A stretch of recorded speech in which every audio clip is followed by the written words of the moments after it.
When you think of electricity, you think of Edison.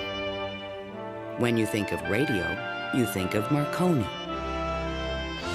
But there is one electrical genius who is nearly forgotten. A man who dreamed of giving the world an unlimited supply of energy. His name was Nikola Tesla, and he was the master of lightning. This program was made possible by contributions to your PBS station from viewers like you. Thank you.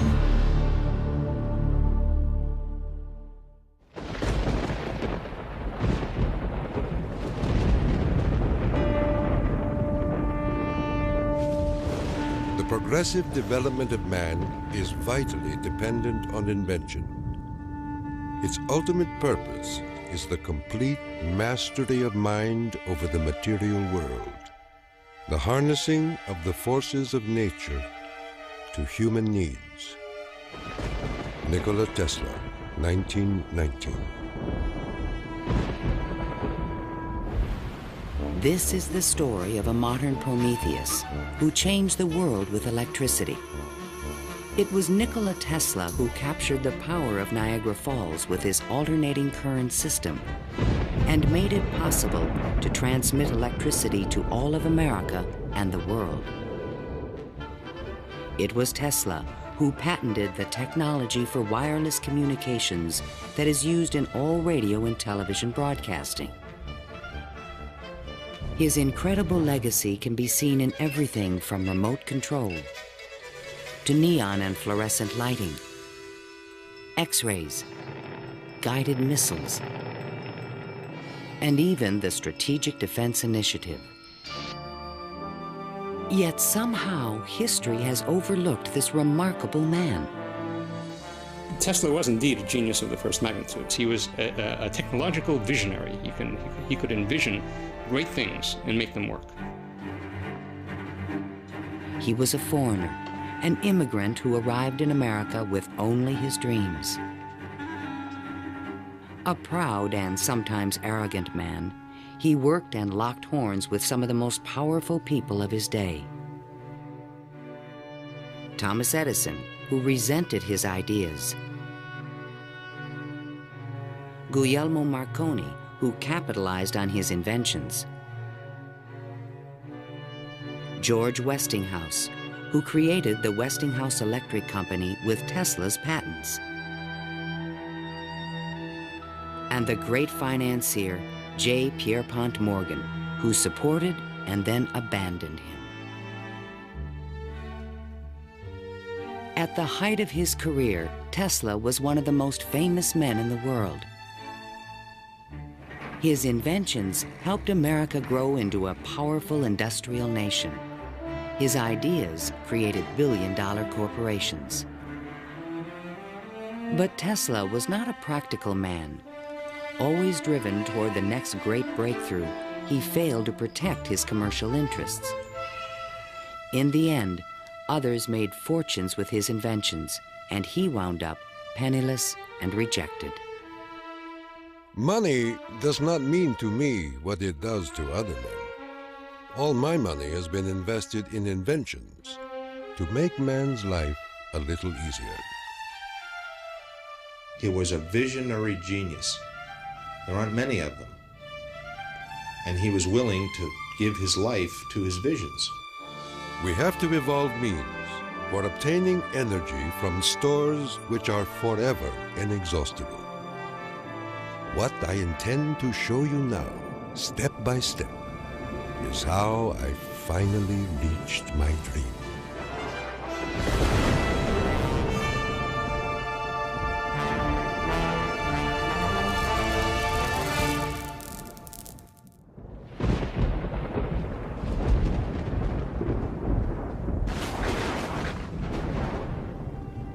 This is the house in which, by coincidence bizarre, I was born on the stroke of midnight between July 9 and 10, 1856.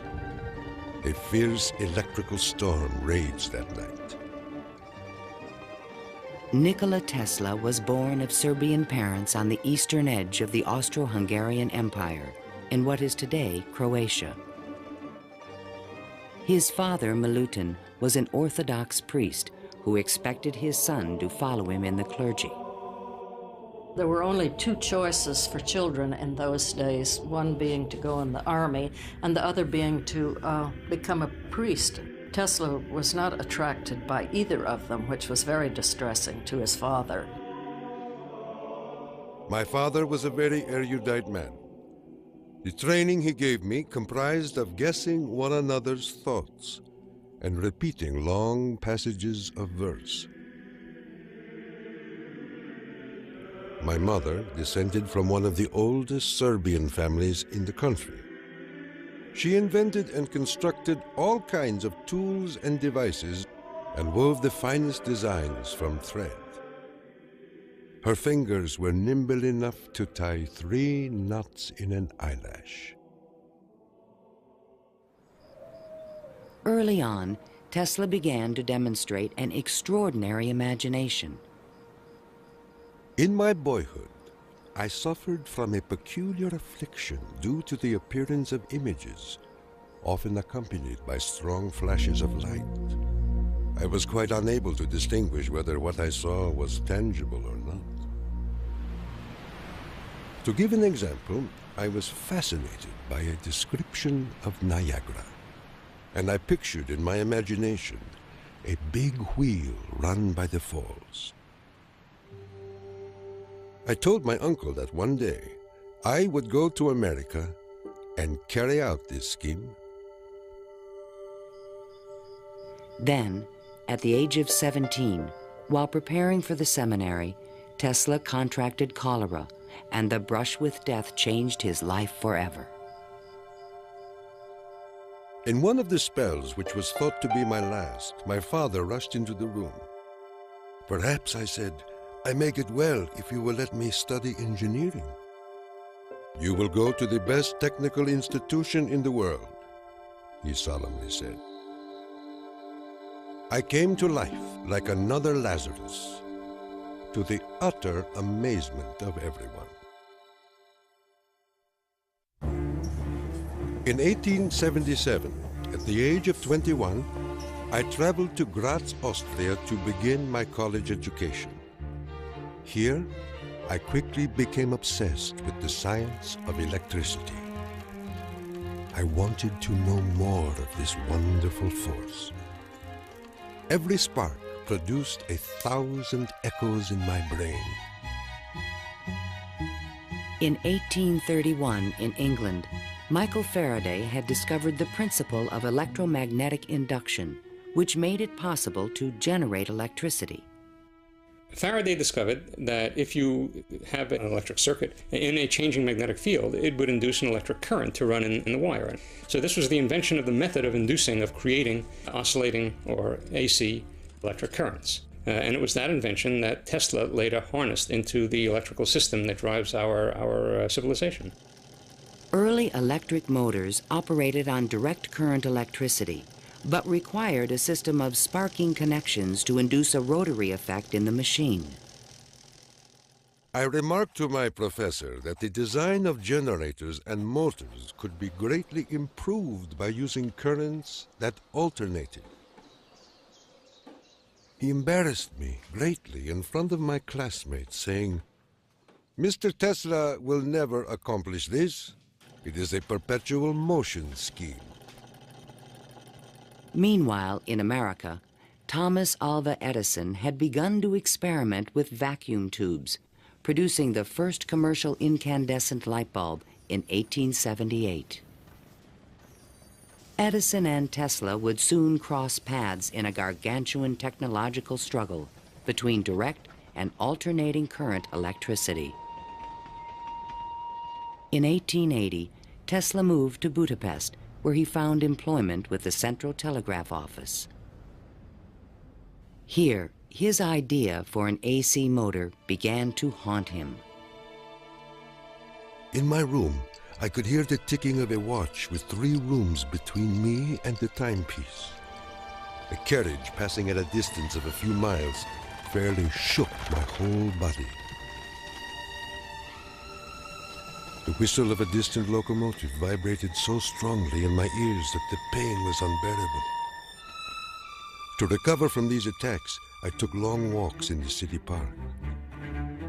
One afternoon, which is ever present in my recollection, the sun was just setting and reminded me of Goethe's glorious passage. The glow retreats. Done is the day of toil. Upon its track to follow soaring. As I uttered these inspiring words, the idea came to me like a lightning flash. I fell to my knees and drew a diagram in the ground. Tesla perceived a whirling field of energy. He suddenly knew he could recreate this rotating field by powering the coils of a motor in different steps or phases, like the pistons of an engine. The resulting forces of magnetic attraction and repulsion would literally twist the rotor in a circle, the electrical equivalent of the wheel. And all this was accomplished with alternating currents. It would soon turn the wheels of industry around the world. The strength of Tesla's mind was almost certainly in this sense of visualization, be able to see things move in front of him. You see, it was not a perpetual motion scheme.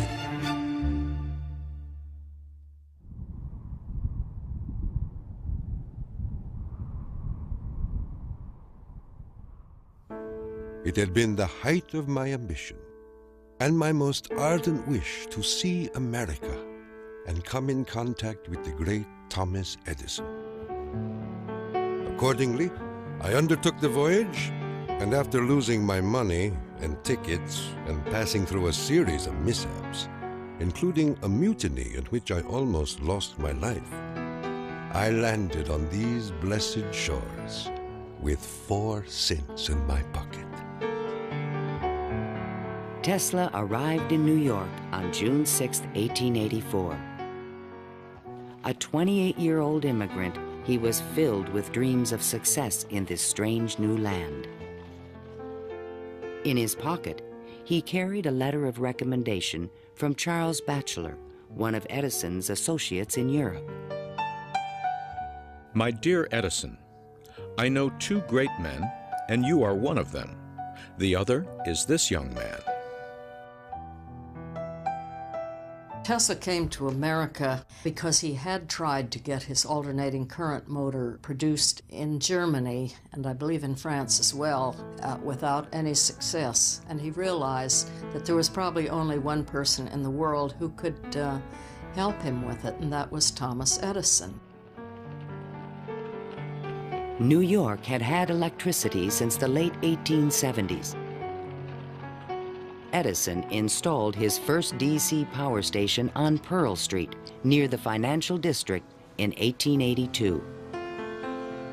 He did this with help from the great Wall Street financier, J. Pierpont Morgan. But the system was far from perfect. Electricity was a very new thing. Most people didn't understand what it was all about. They were very afraid of it. There were fires breaking out. The horses on the streets would get shocks through their shoes and run away. So it was a very exciting time for Edison. I was thrilled to the marrow meeting Edison. This great man had revolutionized the world with his incandescent lamp. And I was burning to show him my motor that ran on alternating currents. Edison had built his business on the direct current system, and any talk of alternating currents was an aggravation to him. The problem with direct current is that you can't change the voltage. What you generate, that's what you get. And if you generated the power at too high a voltage, you would blow out lamps at the other end. If you generated the proper power for the lamps and you want to go any great distance, then you need copper wire that's as thick as your arm. And the Edison people said, well, that's all right. We'll just have a power station every mile or so. DC was sufficient to power lights and run motors, but it could not be transmitted efficiently over long distances. By raising and lowering the voltage, AC could solve the problem of distance, but a working AC motor did not exist. In spite of their differences, Edison hired Tesla to improve the performance of his DC generators. Tesla said he was promised $50,000 if he was successful. The offer seemed too good to be true. I entered the Edison Machine Works, where I undertook the design of DC dynamos and motors. My regular hours were from 10:30 a.m. till 5 a.m. the next day. When I completed the task, I went to Edison for payment, and he laughed. Edison was very amused by this. Said, "You just don't understand our American sense of humor, Mr. Tesla." So Tesla had had enough by that time, and he picked up his hat and walked out. Tesla paid dearly for his pride. I lived through a year of bitter tears and hard labor, digging ditches for Edison's underground cables. But he was still determined to develop his AC motor. With help from a group of investors, he opened a laboratory on Liberty Street, only a few blocks from Edison's offices. There, he began to assemble a prototype of the motor he had envisioned 7 years earlier. Along with it, he developed all the components of the system of AC power generation and transmission still used today. In May of 1888, Tesla was ready to unveil his motor to the world. The subject which I now have the pleasure of bringing to your notice is a novel motor which I am confident will at once establish the superior adaptability of alternating currents.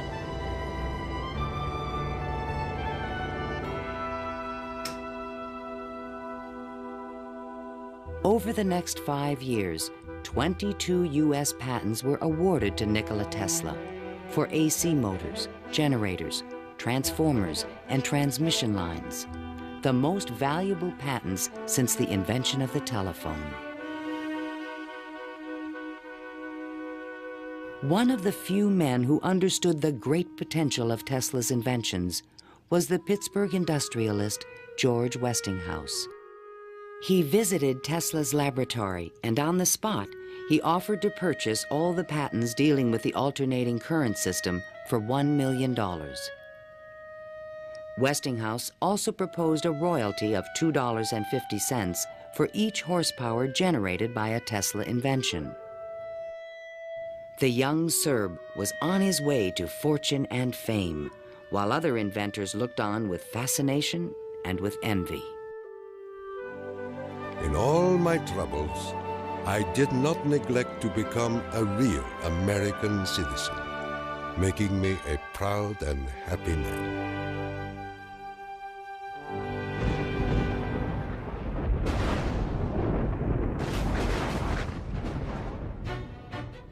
During the late 1880s, Edison began a negative media campaign to discredit the alternating current system of electricity being developed by Westinghouse and Tesla.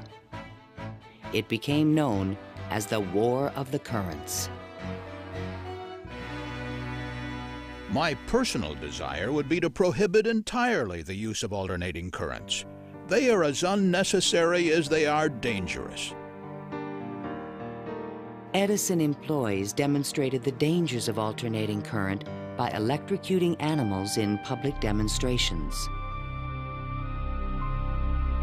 Just as certain as death, Westinghouse will kill a customer within 6 months after he puts in a system of any size.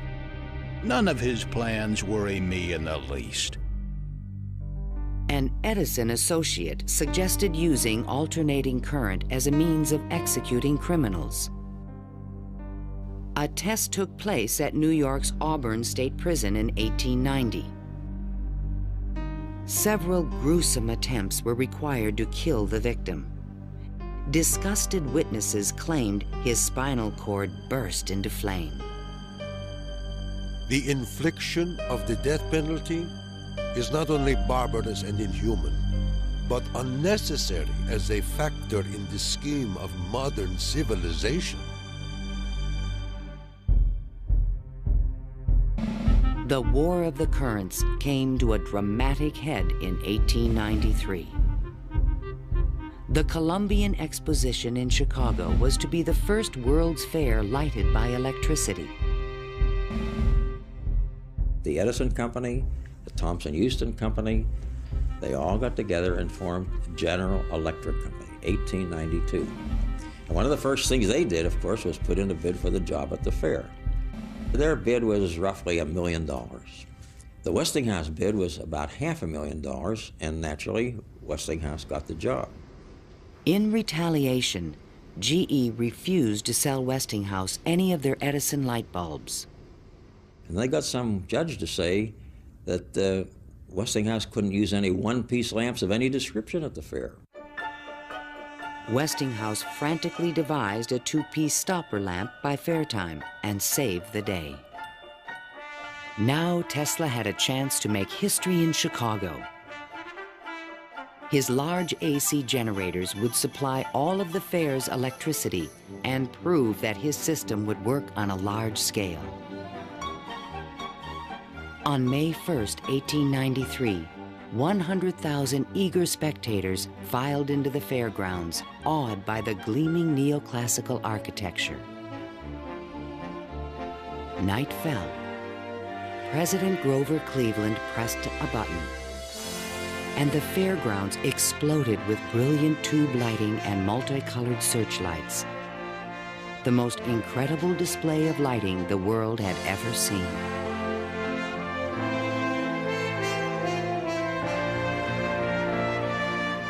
In the Great Hall of Electricity, the public could see that the Tesla-Westinghouse system made it all possible. To overcome the impression that AC was dangerous, Tesla put on remarkable demonstrations. He created a device called the Egg of Columbus to show the rotating magnetic field created by his AC motor. In his room, he had cork-soled shoes on and a tuxedo and white tie and a top hat. And he would put his hand on a terminal, which would flash electricity through his body, creating a great shower as his whole body was encompassed in flame. And people were quite impressed by this, to say the least. The Chicago Exposition left an indelible impression on the American imagination. This was the gleaming new city of the future, and it was powered by the inventions of Nikola Tesla.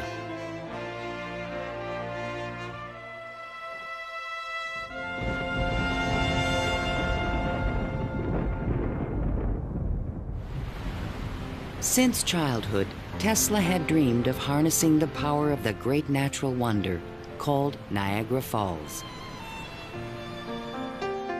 The famous British physicist, Lord Kelvin, was now head of an international commission to find a way to use the fall's power.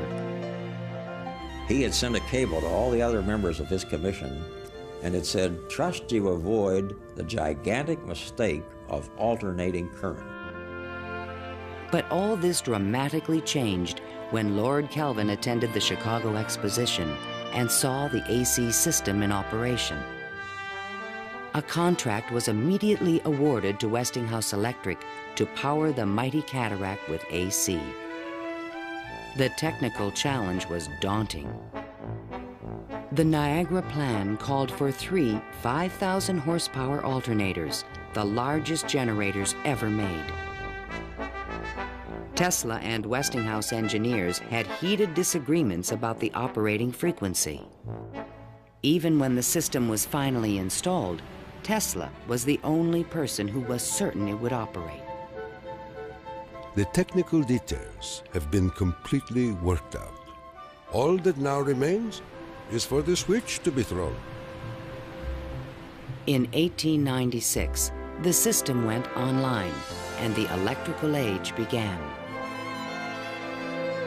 The waters of the upper Niagara turned enormous water turbines connected by shafts to the massive 5,000 horsepower generators. The current from the generators was stepped up with transformers to 22,000 volts and sent out over long-distance lines, then stepped back down to light municipalities and power motors of Tesla's design. The Niagara Falls Gazette proclaimed, "This morning, the streetcars of this city are moving by Falls power. Hereafter, the Falls must work to earn their living." Imagine my surprise when 30 years later I saw my boyhood plan carried out at Niagara and wondered at the unfathomable mystery of the mind.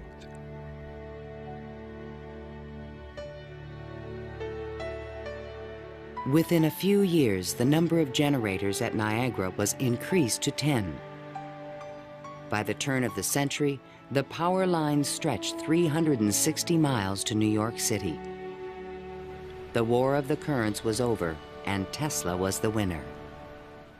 By the time Tesla effectively arrives on the scene with his motor, Edison is out of the business. He's basically written out of his own company.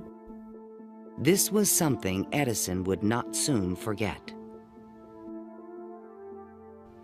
In spite of the success of AC, Westinghouse had overextended his company's resources, leading to severe financial difficulties.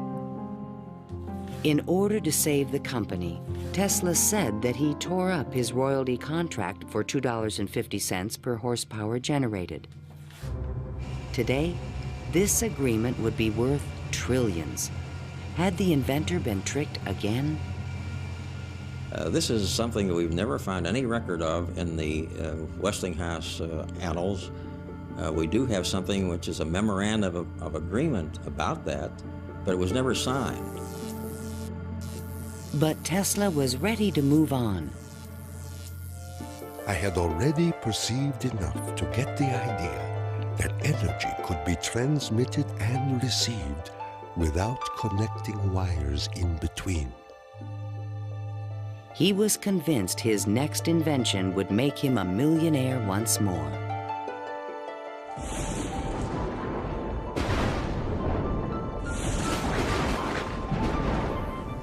My services with Westinghouse being no longer essential, I resumed experimental work in a laboratory on Grand Street, where I began immediately the design of high-frequency machines.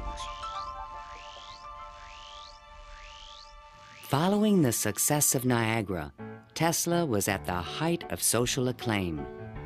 Everyone wanted to know more of this mysterious foreigner who was transforming the world with his electrical inventions. So far as personal appearance goes, no one can look upon him without feeling his force. His cheekbones are high and prominent, the mark of the Slav. His eyes are blue, deeply set, and they burn like balls of fire. Franklin Chester, the Citizen. Why was he so well known and so popular? It's because the technological advances that he made were so directly related to the relief of the drudgery that people had to endure in their work lives. They could see what he did helped them personally. Every evening, Tesla showed up at Delmonico's, the most expensive restaurant in town, to be shown to his special table. He is fanatical about his dress, usually sporting a fine waistcoat, white leather gloves, and a derby hat on his head. He is meticulous about his health and drinks a glass of whiskey a day, saying it will increase his life expectancy to 150 years of age. Tesla hobnobbed with the leading politicians, millionaires, and celebrities of the era. This was the best way for independent inventors to find support for their projects. His friends were the New York elite, John Jacob Astor, William K. Vanderbilt, and the writer Mark Twain. I have just seen the drawings and description of an electrical machine lately patented by Mr. Tesla, which will revolutionize the whole electric business of the world. One of Tesla's closest friends was Robert Underwood Johnson, editor of the prestigious Century magazine. Johnson's wife was deeply in love with Tesla. My dear Nicky, do leave aside the millionaires and Fifth Avenue for some simple pleasures. From one distinguished only by a great weakness, Katherine Johnson. In fact, the world-famous inventor was also New York's most intriguing bachelor. The fact that he never married, I think, had almost nothing to do with his interest in women. It appeared that he was always very interested and was attractive to women. Many women sought his attention. The beautiful and wealthy socialite Flora Dodge, and even the famous French actress Sarah Bernhardt. But in spite of his charisma, Tesla was only interested in his inventions. He had so many phobias that he couldn't have had close relationships with women. He didn't like most of the jewelry that they wore or the perfume, and he couldn't bear to touch hair. And and in fact, he didn't like to shake hands. And so these are all things that do tend to discourage intimate relationships. The inventor even claimed that he destroyed his sexuality at the age of 40. A certain French actress kept coming to me and made it impossible for me to concentrate. It's a pity, too, for sometimes I feel so lonely.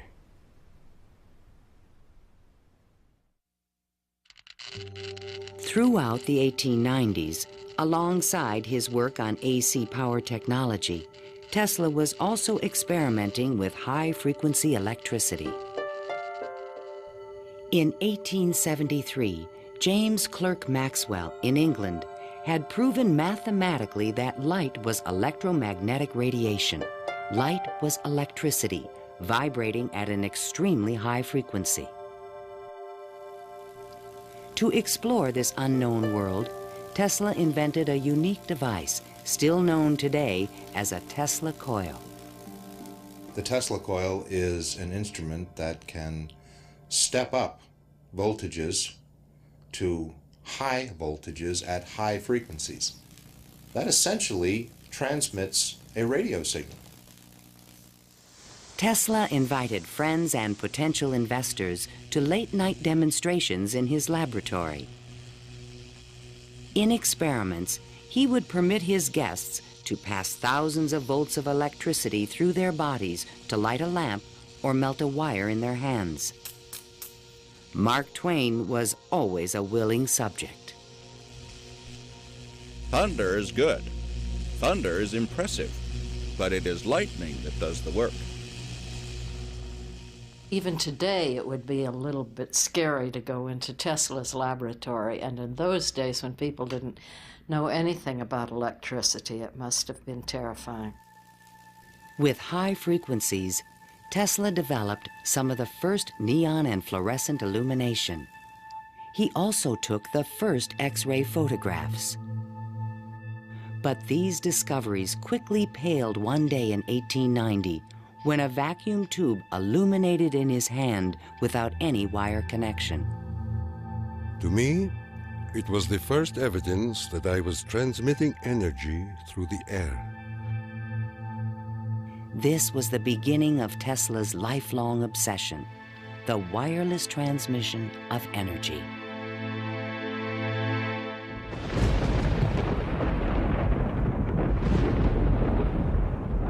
In 1892, Tesla was invited to Europe to present the results of his high-frequency experiments. In London and Paris, he amazed scientists and engineers with lighting and electrical effects that looked more like magic than science. He also announced a remarkable new possibility. I would say a few words on a thought which fills my mind and concerns the welfare of all.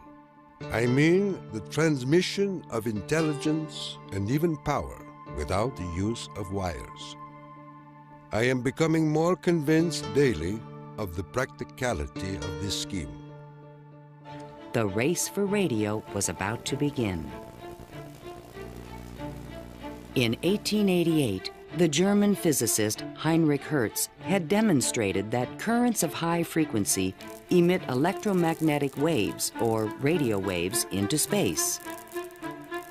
But creating a practical means of wireless communication would require a quantum leap in imagination. Hertz created the first radio transmitter and the first receiver. He had showed that you could create an electrical signal in one place and detect it in another place with nothing in between. While in England, Tesla befriended Sir William Crookes, the discoverer of radiant matter. Crookes was a mystic and believed that human beings could communicate telepathically when they were attuned to high-frequency brainwaves. Tesla was skeptical, but one night in his bed he had a powerful and disturbing vision. I saw a cloud carrying angelic figures, one of whom gradually assumed the features of my mother.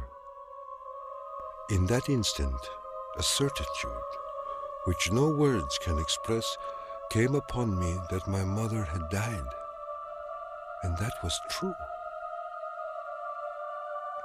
Tesla was convinced that he and his mother were tuned to the same frequency. His otherworldly experience would soon lead him to another revolutionary invention. On his return to New York in 1893, Tesla banished himself from social life and disappeared into his new laboratory on South Fifth Avenue. Following his uncanny intuition, he soon discovered that Tesla coils would transmit and receive powerful radio signals when they were tuned to resonate at the same frequency. Tuning is the key to all radio and television transmission. In my laboratory, I could take in my hands a coil tuned to my body and collect 3/4 horsepower anywhere in the room without any tangible connection. Sometimes I would produce flames shooting out from my head and run a motor in my hands, or light 6 or 8 lamps. By early 1895, Tesla was ready to transmit a signal 50 miles to West Point, New York. He could now produce 1 million volts with his new conical coil. But that year, on the Ides of March, disaster struck. Fire broke out in the building which housed Tesla's laboratory. Everything was lost. Utterly disheartened and broken in spirit, Nikola Tesla, one of the world's greatest electricians, returned to his room in the Gerlach yesterday morning and took to his bed. He has not arisen since. I was devastated. What could I say? The work of a lifetime lost in a fire that lasted only an hour or so. The timing could not have been worse. In England, a young Italian experimenter named Guglielmo Marconi had been hard at work and created a device for wireless telegraphy. Concerned that Marconi would exploit his ideas, Tesla opened a new laboratory and rushed to complete his own system for wireless communication. This patent, filed by Tesla in September 1897, is the fundamental technology for radio.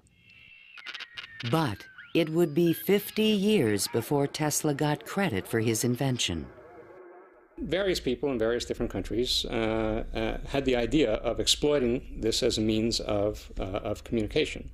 But I think Tesla was the one with the real vision, in which you would broadcast signals on a definite carrier frequency, And then you would have a series of antennas that were sensitive to one frequency only, tuned to a certain frequency, and would detect just one of these signals and make an intelligible transmission. Once again, his vision describes the world that we live in.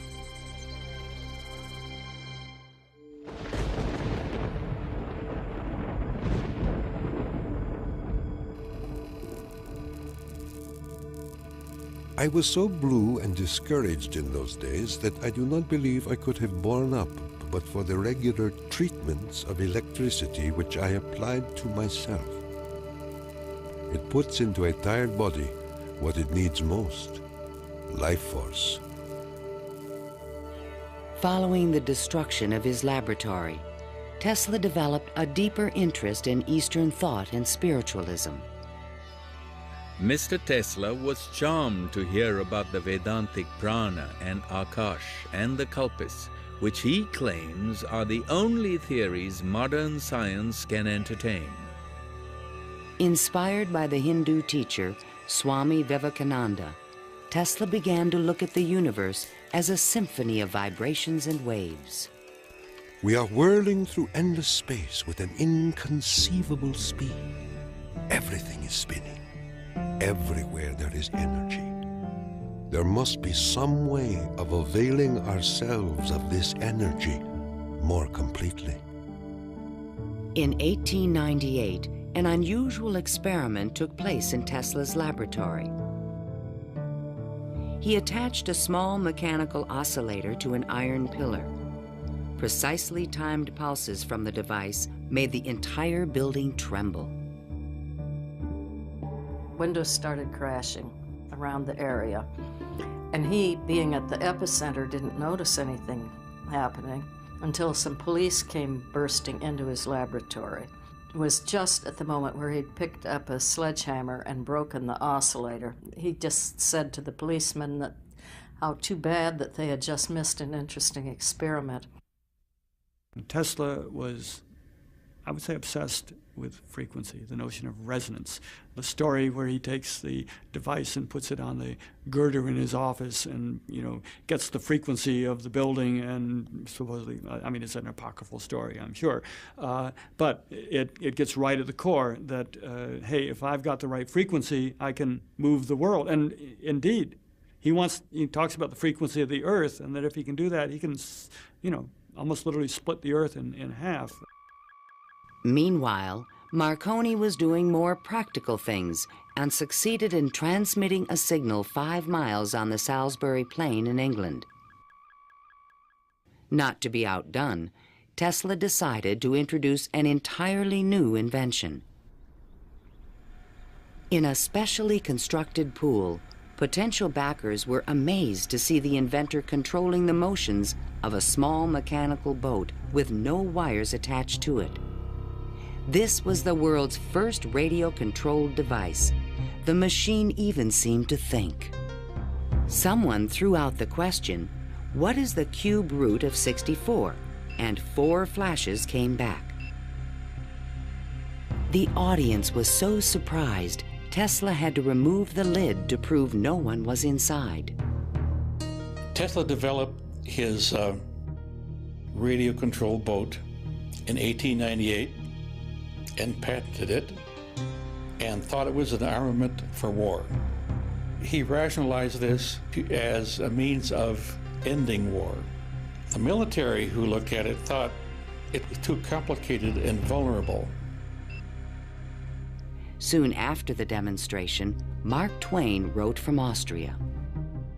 Dear Mr. Tesla, have you the Austrian and English patents on that destructive terror which you have been inventing, and thus make war henceforth impossible? If so, won't you set a price on them and commission me to sell them? Sincerely yours, Mark Twain. But I have no desire to be remembered as the inventor of a purely destructive device. I prefer to be remembered as the inventor who abolished war. That will be my highest pride.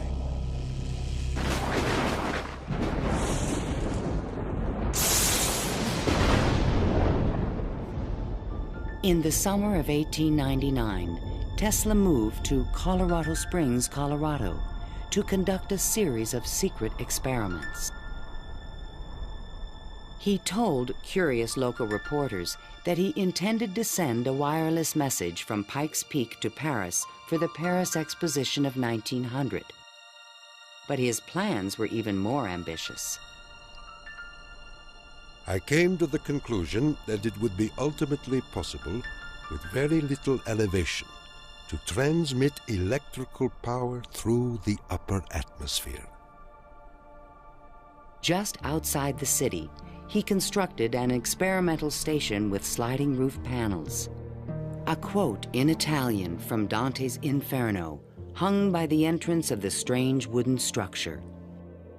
It read, "Abandon hope, all ye who enter here." During the construction phase, Tesla studied lightning. Now, I can understand Tesla's fascination with it, because what happens in lightning is that electricity is being transmitted from one place to another. Electric power, not just electric signals, but real electric power is being transmitted from one place to another. And the way it happens is that the air itself breaks down, it ionizes, it becomes what we call a plasma, and therefore, for a moment, it's a conductor, and it's actually conducting electricity just the way an electric wire conducts electricity. Inside the station, he began to assemble the largest Tesla coil ever built, which he called the magnifying transmitter. An antenna rose 145 feet above the building, crowned with a copper foil sphere. The entire station was, in effect, a machine to create lightning. Late one evening, Tesla put his transmitter to the test. He signaled to an assistant to close the switch. Huge streamers of electricity shot out of the coil and darted through the room.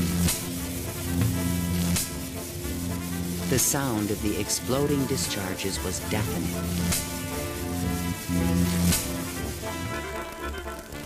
Outside, above the building, bursts of artificial lightning, more than 100 feet long, began to shoot out of the ball atop the antenna.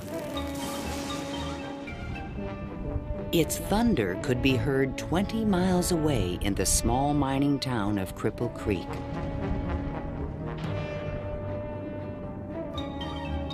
Suddenly, the lightning stopped, and the entire city of Colorado Springs was plunged into darkness.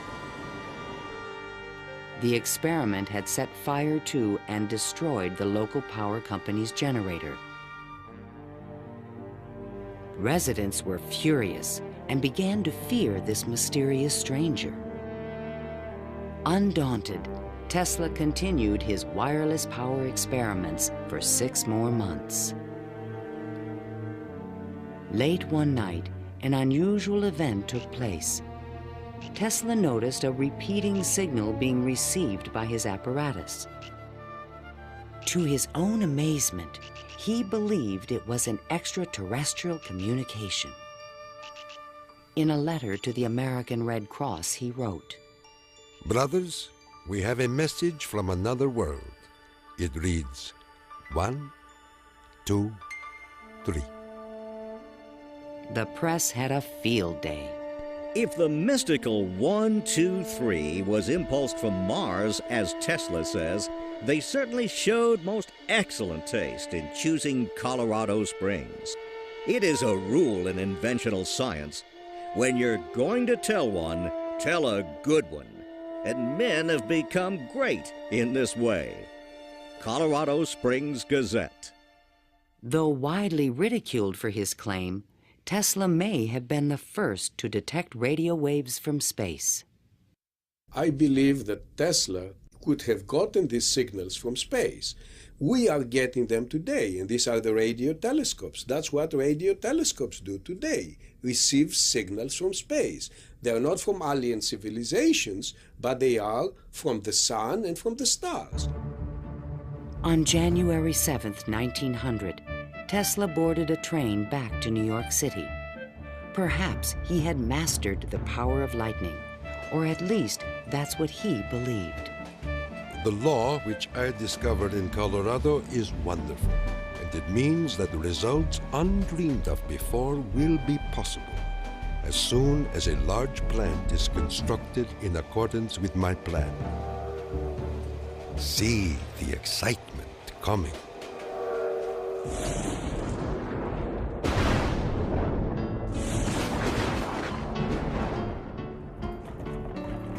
When Tesla arrived home, it was a brand new century. Electricity was fueling the tremendous growth of the city. And now, there was talk in the air about the new art of wireless communication. Marconi arrived in New York in 1900 to attract investors for his new company, Marconi America. He filed a U.S. patent for a system of wireless telegraphy, but it was rejected because it was similar to Tesla's invention. It became obvious, I think, to Marconi as well as to other experimenters of the time that the Tesla system was an efficient, powerful resonator that would produce electromagnetic waves that you could work with. Confident in the future, Tesla took up residence in the Waldorf Astoria Hotel and wrote a sensational article for Century magazine. First, let us ask, what is the spring that drives all? All this energy emanates from one single center, one single source, the sun. In this detailed futuristic vision, he described a means of tapping the sun's energy with an antenna. He suggested that it would be possible to control the weather with electrical energy. He predicted that wars would soon be eliminated by machines. And to unite all nations, he proposed a global system of wireless communications. When wireless is fully applied, the Earth will be converted into a huge brain, capable of response in every one of its parts.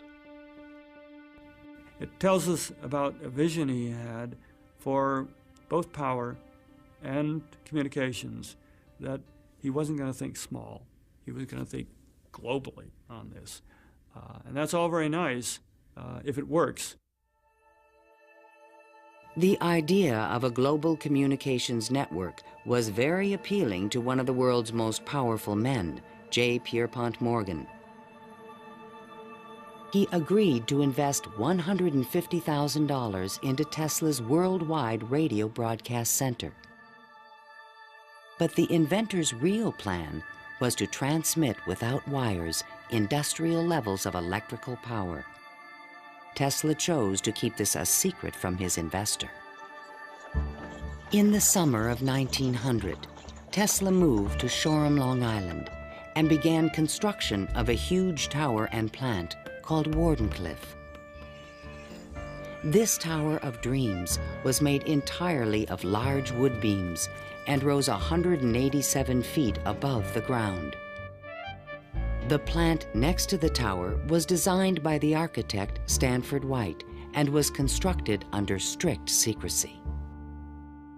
He certainly could have sent signals across the Atlantic with no trouble with a station of that magnitude. But he was still pursuing wireless power transmission. The tower would light up at night, shooting sparks, making noises. Such experiments, they alarmed the whole area. Then, on December 8, 1901, Marconi took another step forward and transmitted his famous letter S across the Atlantic. Tesla dismissed the Italian's advances. Marconi is a good fellow. Let him continue. He is using 17 of my patents. The simple fact about Marconi is that he used Tesla's system to transmit signals and claimed that these were ideas that he had developed himself. Morgan began to doubt the wisdom of his investment. Marconi's system not only worked, it was also inexpensive. And technical problems were beginning to catch up with Tesla. He went back to Morgan again, asked for more money.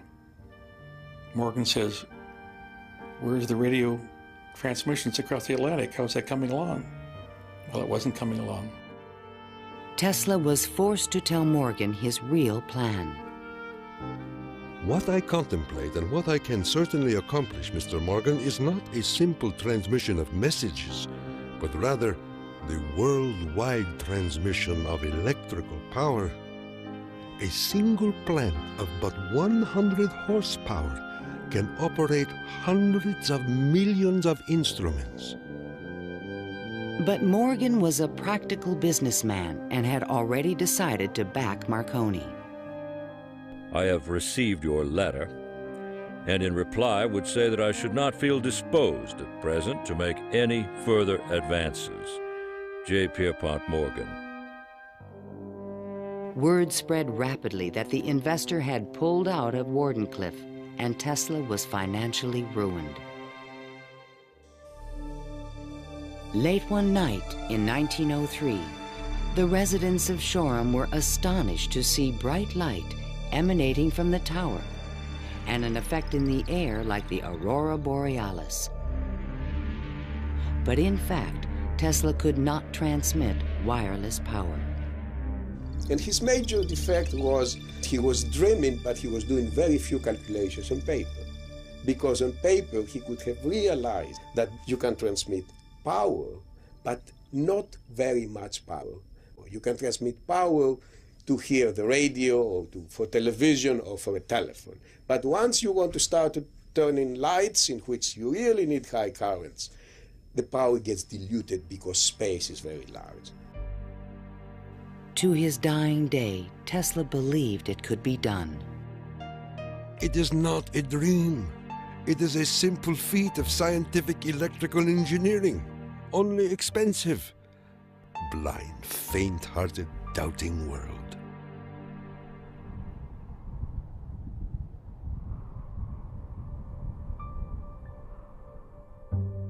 Wardenclyffe marked a turning point in Tesla's career. Like a modern Prometheus, he had reached too high and failed. In 1904, the U.S. Patent Office suddenly reversed its previous decisions and gave Marconi a patent for radio. 1 year later, Tesla's fundamental AC patents expired. Now the inventions that powered the world could be used by anyone free of charge.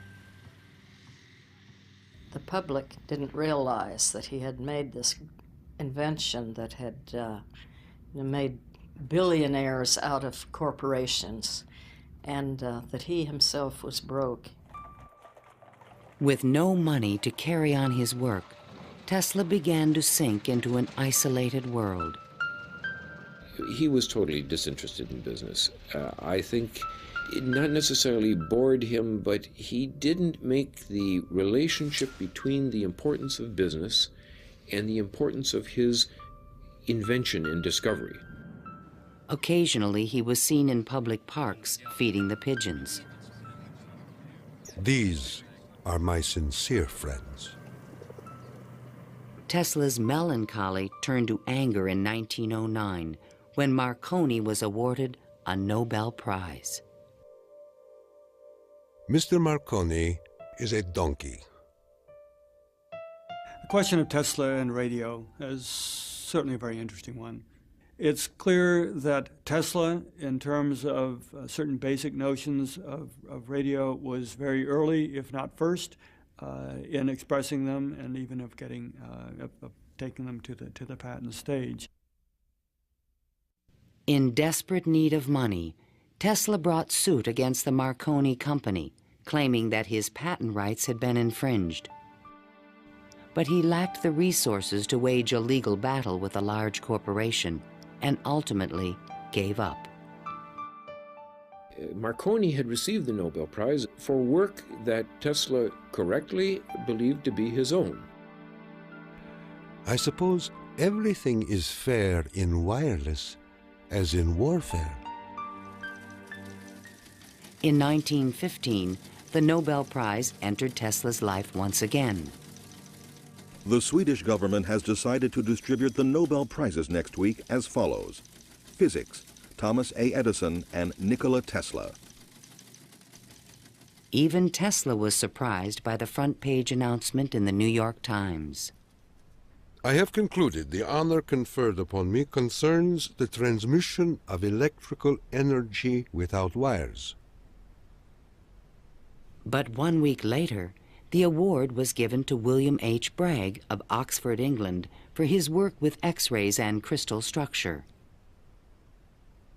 The embarrassing situation was never really explained. A rumor spread that Tesla had refused to share the prize with Edison. The difference that the Nobel Prize could have made in Tesla's life soon became evident. Testimony given by Nikola Tesla, the electrical inventor, in a judgment for $935 back taxes was filed yesterday. Mr. Tesla said under oath that he was penniless and had been living on credit. In an attempt to give him long overdue recognition, the American Institute of Electrical Engineers decided to award Tesla their prestigious Edison Medal. But on the night of the presentation, the guest of honor was missing. And Edison was conveniently away on business. They found Tesla across the street by the New York Public Library, feeding the pigeons. Later that night, he was persuaded to accept his medal and announced that he had finally completed his invention to transmit wireless power. The energy goes to a distant place, and you will see something like the aurora borealis. To conclude, we are coming to great results. The audience thought Tesla was losing touch with reality.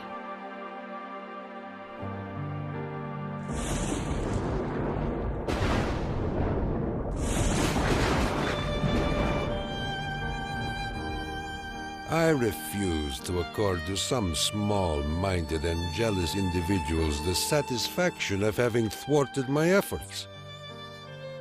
These men are nothing more to me than microbes of a nasty disease. Well, by that time, you know, Tesla had ceased to have any financial means. He was virtually dependent on being helped by hotels and people that he knew. He began to bring injured birds back to his hotel room to nurse them. He had more companionship with pigeons at that time of his life than with human beings. Working as a consulting engineer, Tesla managed to maintain a small office and laboratory in the Metropolitan Tower. To change his thoughts, he frequently attended movies in Times Square. Here he could see his futuristic ideas appearing on the screen. But his ideas were only accepted in science fiction movies and magazines. In 1924, there was a news report that while at Colorado Springs, Tesla had invented a death ray machine that shot bolts of lightning. The inventor was strangely quiet on the topic. Meanwhile, a new scientific star, Albert Einstein, had captured the world's attention with his theory of relativity. Tesla continuously attacked the validity of Einstein's work. Scientists today wander through equation after equation that have no relation to reality. If we were to release the energy of atoms, instead of a blessing, it might bring disaster to mankind. But no one took him seriously. I think that every generation of scientists feels that the new ideas that come along that replace their own ideas represent a loss rather than a gain. Tesla believed that Einstein was taking us intellectually in the wrong direction. Rejected by traditional science, Tesla's interests again turned to the esoteric. His intellect seemed to embrace a lot of different areas quite easily. What he lacked were the social skills. And that's an enormous shame because it interfered with his ability to use that genius, to be practical. Though nearly a recluse, he would occasionally attend dinner parties at the home of the German poet and mystic George Sylvester Viereck. And he always intrigued the guests. While we were in the midst of talking, an apparition seemed to come into the room. He walked so softly, and he struck us as almost an unearthly creature. And he talked of all sorts of, seemed to me at that time, unreal things, more in the nature of the psychic rather than the scientific. Tesla wrote a strange poem called Fragments of Olympian Gossip and dedicated it to Viereck. While listening on my cosmic phone, I caught words from Olympus blown. The latest tells of a cosmic gun. To be pelted is very poor fun. The meaning of the poem would soon be explained.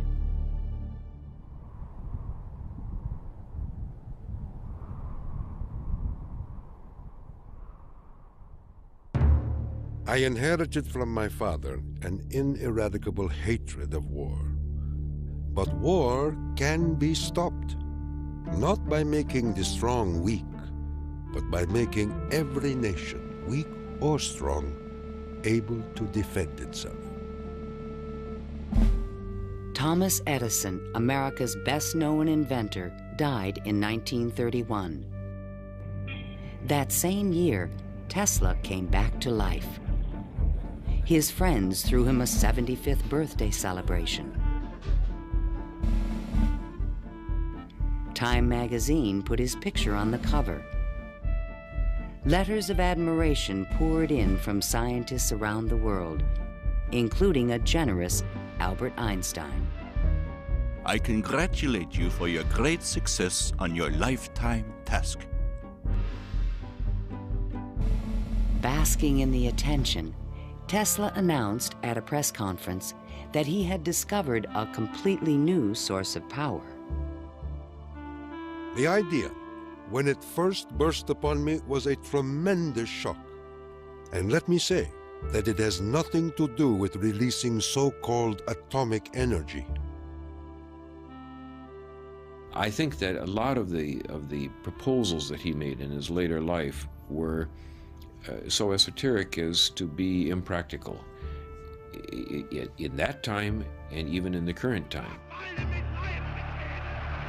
When the Nazis rose to power in Germany, Tesla decided that the time was right to reveal his new source of power, a man-made form of lightning called teleforce that could shoot an airplane from the sky. Nikola Tesla, electrical wizard and radio pioneer, announced that he was working on a machine to create a powerful electrical death beam which could wipe out armies in a flash and destroy huge fleets of ships or planes. The concept of using lightning bolts as a weapon certainly is millennia old. It goes back at least to the ancient Greeks. Think of Zeus throwing lightning bolts.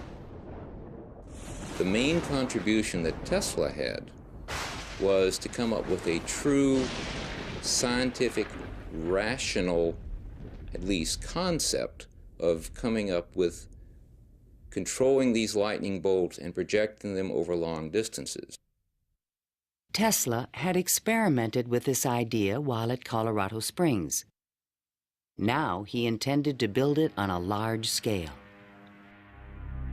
His plan was to charge small particles of tungsten or mercury, then accelerate them with lightning force through a special gun with one end open to the atmosphere. Tesla's death beam stirred the public's imagination when it was featured in a Superman cartoon, the electro-euthanasia ray. But the idea was more than science fiction. Tesla tried to sell this concept to various governments, England, the Soviet Union, and the United States, all Allied powers, and against Germany. He offered his system to England for $30 million, and they entered negotiations. When Tesla demanded payment before sending the final plans, the deal fell through. The British attempted to build their own death beam, but the project was soon abandoned. As the Nazis surrounded Yugoslavia, Tesla attempted to sell a beam weapon system to his former country. There should be needed 9 stations, 4 for Serbia, 3 for Croatia, and 2 for Slovenia, and it will protect our dearest homeland. At this point, even Tesla's countrymen thought he was just a crazy old man. One day in 1937, Tesla started out from his hotel room to feed his pigeons. Suddenly, a few blocks from the hotel, he was hit by a taxi and thrown to the ground. 3 of his ribs were broken. He was 81 years old. Remembering what he did for their company, Westinghouse executives agreed to pay his room and board for the rest of his life.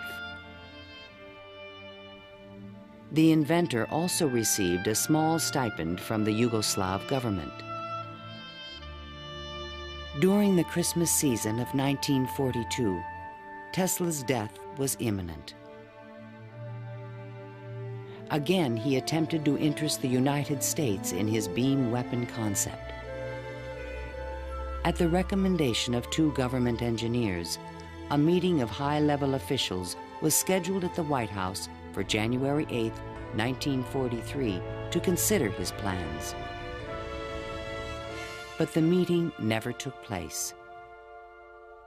Nikola Tesla, inventor of the Tesla coil, the induction motor, and hundreds of other electrical devices, died last night in his suite at the Hotel New Yorker.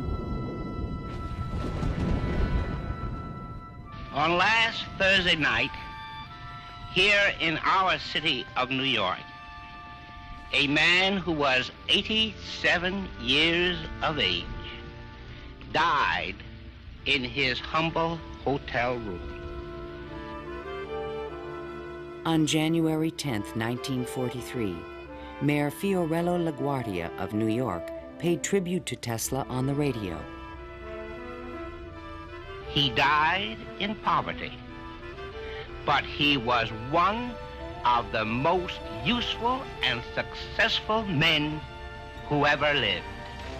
Were we to eliminate from our industrial world the result of Tesla's work, the wheels of industry would cease to turn, and our electric trains and cars would stop. Our towns would be dark, our mills and factories dead and idle. But Tesla is not dead. The important part of Tesla lives in his achievement, which is great and integral part of our civilization, of our daily lives, of our current war effort. Ironically, only 5 months after Tesla's death, the United States Supreme Court declared elements of the Marconi patent invalid. The decision confirmed Nikola Tesla's patent priority for the fundamental technology of radio.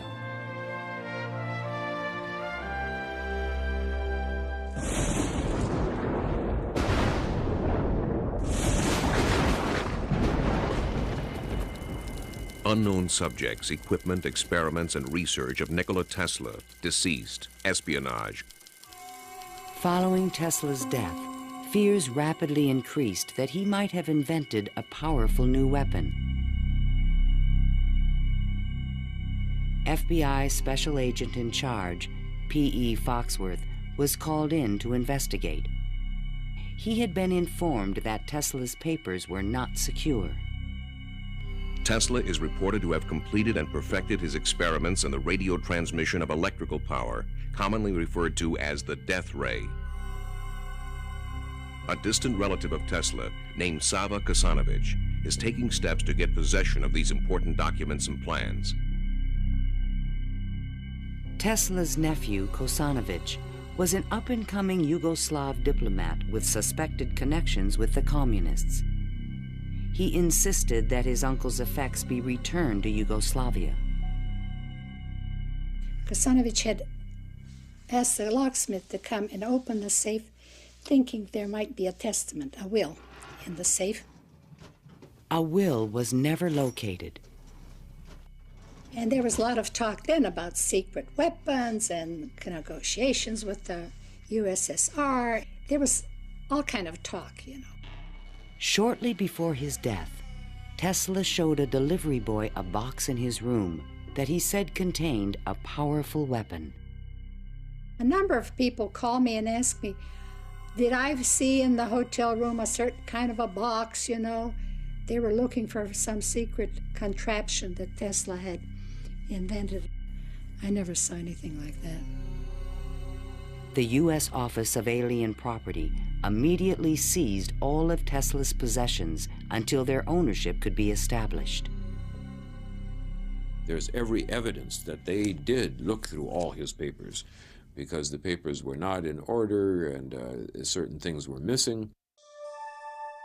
All his technical papers on beam weapons were secretly microfilmed by U.S. military agents.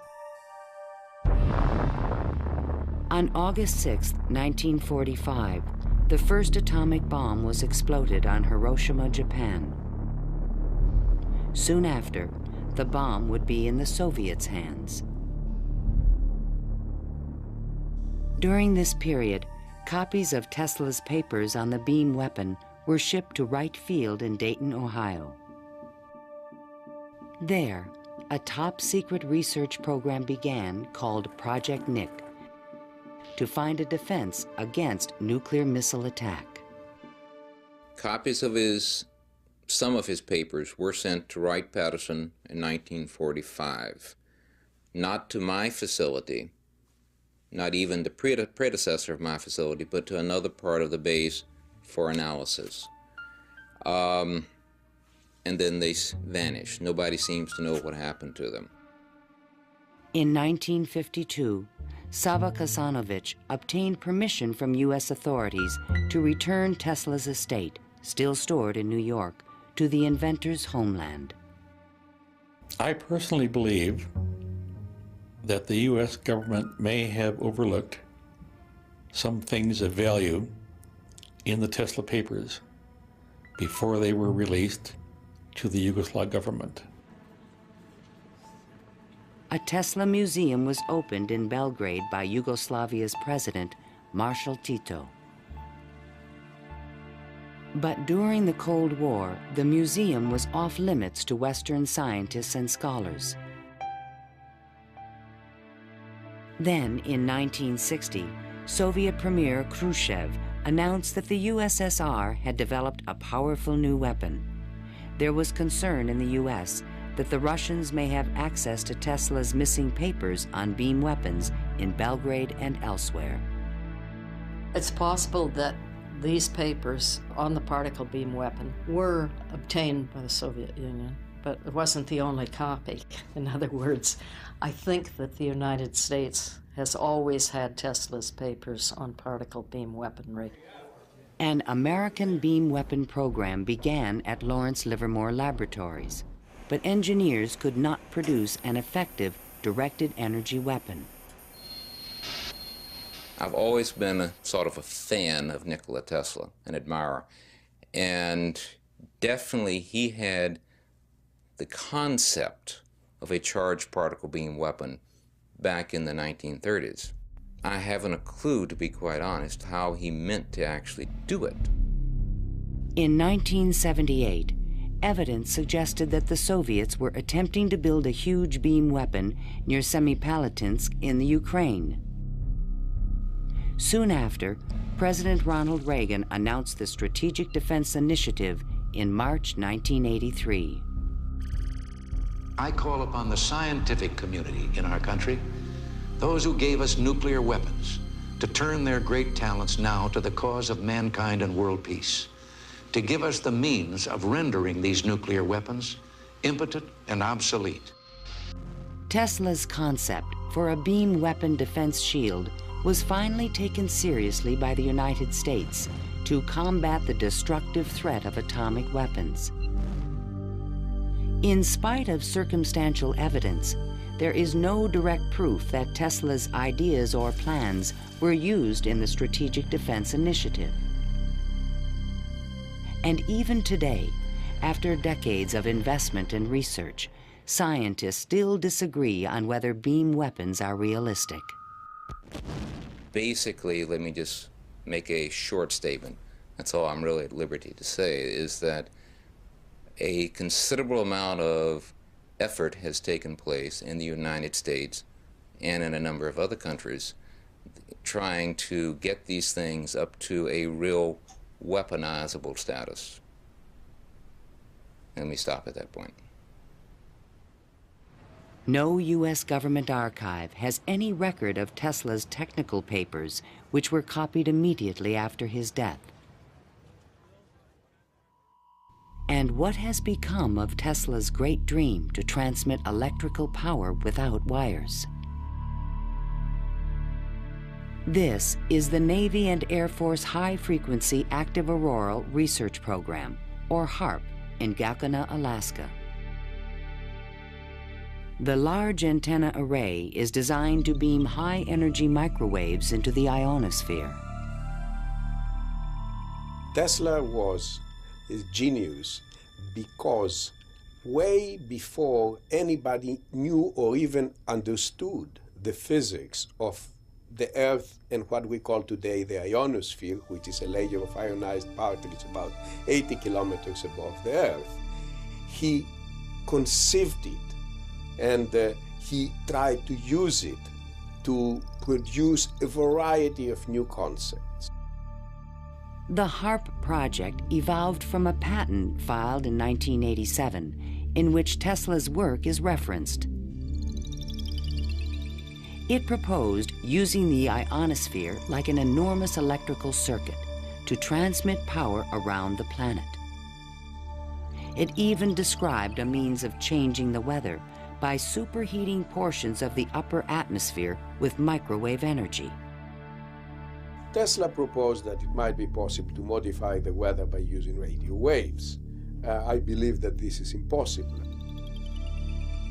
Ionospheric modification is still in its early experimental stages, but microwave technology has already made it possible to transmit wireless power with the use of satellites.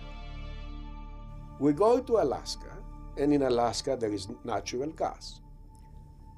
In order to send it somewhere, you have to create a pipeline. That's very expensive.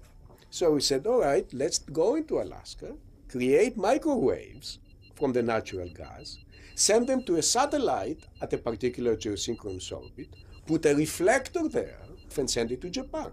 And in Japan now, you get the antenna, which transforms these microwaves into 60 hertz, and you get electricity. So you make essentially Tesla's dream. The scientific man does not aim at an immediate result. He does not expect that his advanced ideas will be readily taken up. His work is like that of the planter for the future. His duty is to lay the foundation for those who are to come and point the way.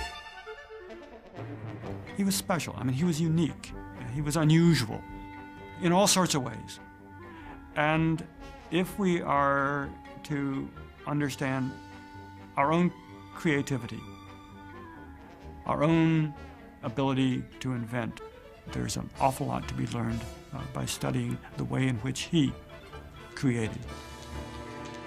The day when we shall know exactly what electricity is will chronicle an event probably greater, more important than any other recorded in the history of the human race. Then it will be a mere question of time when men will succeed in attaching their machinery to the very real work of nature. See the excitement coming.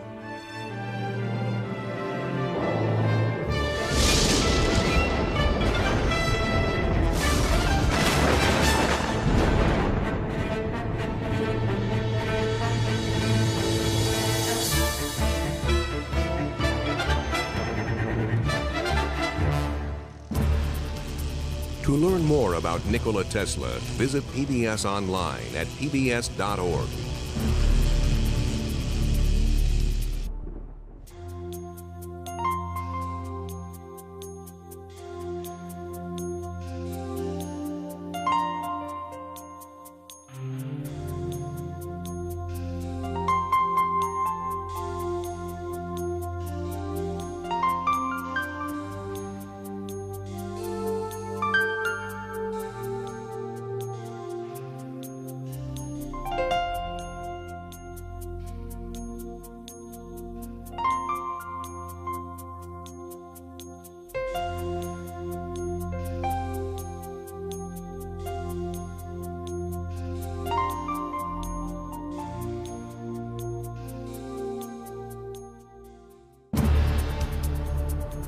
This program was made possible by contributions to your PBS station from viewers like you. Thank you.